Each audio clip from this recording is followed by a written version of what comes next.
কখনো থুথু ফেলবেন না, তাহলে কঠিন বিপদে পড়বেন। হাদিসে বলা হয়েছে যারা এই 3 দিকে থুথু ফেলবে তার কিয়ামতের দিন আল্লাহ তাআলা সেই থুথু তার কপালে দিয়ে সবার সামনে দাঁড় করাবে। তাই মুসলিম হিসাবে আমাদের স্মরণ রাখতে হবে নবীজি সাল্লাল্লাহু আলাইহি ওয়াসাল্লাম আমাদের আগে থেকেই এই বিষয়ে জানিয়ে দিয়েছেন এবং সেটাই আমাদের করতে হবে। প্রিয় দর্শক, আপনি যদি রাসূলুল্লাহ সাল্লাল্লাহু আলাইহি ওয়াসাল্লামকে ভালোবাসেন অবশ্যই আলহামদুলিল্লাহ কমেন্ট করবেন এবং ভিডিওটি শেয়ার করে সকল মুসলিমদেরকে জানার সুযোগ করে দিবেন। যারা এই 3 দিকে বা 3 জায়গায় থুথু ফেলবে তাদের উপর রহমতের ফেরেশতা ও আল্লাহর লানত রয়েছে। তাই বাঁচতে হলে আগে থেকে আমাদের সতর্ক থাকতে হবে। তো চলুন বেশি কথা না বলে জানিয়ে দেই কোন কোন জায়গায় থুথু ফেলা যাবে না। তার মধ্যে 1 নম্বরে টয়লেটের প্যানের ভেতরে থুথু ফেলা যাবে না।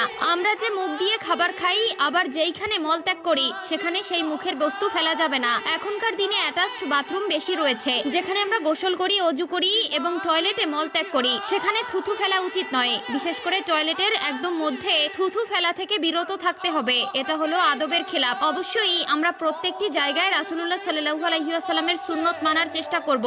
আমার দায়িত্ব আপনাদের জানানো। এখন আপনারা মানবেন কিনা সেটা একমাত্র আপনাদের ব্যক্তিগত বিষয়। তবে বলে রাখি, প্রকৃত মুসলিম হতে হলে এবং আল্লাহর জান্নাতে যেতে চাইলে অবশ্যই আল্লাহ ও তার রাসূলের প্রতি সম্পূর্ণ বিশ্বাস স্থাপন করতে হবে এবং তার আদেশ নিষেধ উপদেশ সবকিছুই আমাদের মানতে হবে। তাহলেই আমরা প্রকৃত মুসলিম হতে পারবো। 2 নম্বরে রয়েছে পশ্চিম দিকে অর্থাৎ কেবলার দিকে। আমরা অনেকে সামনের দিকে থুথু ফেলি। হাদিসে বর্ণিত যে ব্যক্তি সামনের দিকে অর্থাৎ কেবলার দিকে থুথু ফেলবে সে কিয়ামতের দিন তার কপালে করে সেই থুথু নিয়ে হাজির হবে। এবার কল্পনা করুন কত জঘন্যতম বিষয়। হাসরের মাঠে যখন সকল জিন জাতি থাকবে, সকল ফেরেশতা থাকবে, সকল মানুষ থাকবে, সকলের সামনে যখন আপনার কপালে থুথু দিয়ে আপনাকে হাজির করা হবে তখন কেমন পরিস্থিতি হবে। তাই অবশ্যই কখনো নিজের অজান্তেও কেবলার দিকে থুথু ফেলবেন না। 3 নম্বরে মসজিদে থুথু ফেলা যাবে না। মসজিদ একটি পবিত্র স্থান, এখানে কেউ মনের ভুলেও থুথু ফেলবেন না। অনেক মুসল্লিরা আছে যারা কফ আসলে জানালা দিয়ে এমন ভাবে থুথু ফেলে যেন জানালায় লেগে যায়। এই ধরনের ভুল কখনোই করবেন না।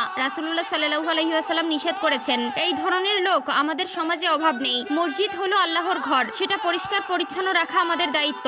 যদি থুথু ফেলতেও হয় এমন ভাবে ফেলতে হবে যেন মসজিদে ছিটে ফোঁটা না পড়ে বা মসজিদের কোথাও লেগে না থাকে। কিছু জায়গা বা দিক রয়েছে যেখানে থুথু ফেলা সম্পূর্ণ ইসলামে নিষেধ রয়েছে। আমরা যেদিকে সেদিকে বা যেখানে সেখানে না জেনে না বুঝে থুথু ফেলি, যা আমাদের ঈমানকে নষ্ট করে এবং রাসূলের নিষেধকে অমান্য করা হয়। এবং যারা রাসূলের কথা অমান্য করে তাদের জন্য রয়েছে জাহান্নামের চিরকালের শাস্তি। গোসল করার সময় আমরা যে মারাত্মক ভুলটি করি সেটি হলো খাওয়া দাওয়া করে গোসল করতে যাই। প্রিয় দর্শক, এই ভুলটি মোটেও করবেন না। আপনি যখন খাওয়া দাওয়া করেন তখন আপনার পাকস্থলীতে হজম প্রক্রিয়া শুরু হয়, কিন্তু সেই মুহূর্তে যদি আপনি গোসল করেন তাহলে আপনার হজম প্রক্রিয়া ব্যাহত হবে এবং কঠিন সমস্যায় পড়তে হবে। অবশ্যই যাদের ঘরে ছেলেমেয়েরা ও সদস্যরা এই ধরনের কাজ করে তাদের অবশ্যই এই বিষয়ে সতর্ক করবেন, নয়তো পরবর্তীতে বড় ধরনের মাসুল দিতে হতে পারে।